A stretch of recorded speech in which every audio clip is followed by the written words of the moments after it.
শীতকালে কিন্তু আমরা মটরশুঁটিকে একটি অর্থকরী ফসল হিসেবে দেখতে পাই।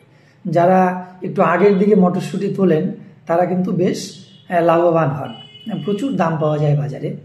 তো এই মটরশুঁটি অ্যাকচুয়ালি খুব সুখী গাছ, এবং মটরশুঁটিতে প্রচুর পরিমাণ মাইক্রোনিউট্রিয়েন্টের অভাব কিন্তু দেখা যায়, অর্থাৎ অনুখাদ্যের অভাব লক্ষ্য করা যায়। যেমন কপারের অভাবে গাছে ফুল আসে না বললেই চলে, আবার বোরনের অভাবে ধরুন কপার আছে তাহলে ফুল এলো, কিন্তু বোরনের অভাব রয়েছে তাহলে ফুলটা ঝরে পড়ে। আবার মলিবডেনামের অভাবে পাতা ফ্যাকাশে হয়ে যায়, অর্থাৎ পাতার মধ্যে সবুজ অংশ কমে যায়, তার ফলে সালোক সংশ্লেষ কম হয়, তারপরে দানা পুষ্ট কম হয়। সেজন্য মটরশুঁটির ক্ষেত্রে কিন্তু আমাদের যাদের 20 দিন বয়স হয়ে গেছে তারা কিন্তু অবশ্যই পিকাসো গোল্ড, অ্যাগ্রোমিন গোল্ড, বিভিন্ন রকমের অনুখাদ্য মিশ্রণ পাওয়া যায়।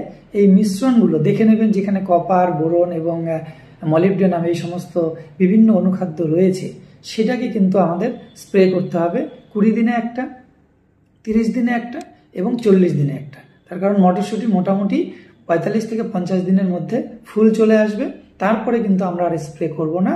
আমরা মোটামুটি 80 থেকে 90 দিনের এই শস্য 3 বার অত্যন্ত ভালো ফলন আমরা তুলতে পারি। সুতরাং আমি সকলকে আবেদন করব যে অনুখাদ্যের দিকে কিন্তু আপনারা নজর দিন, যদি আপনি মটরশুঁটিতে ভালো লাভ করতে চান। নমস্কার।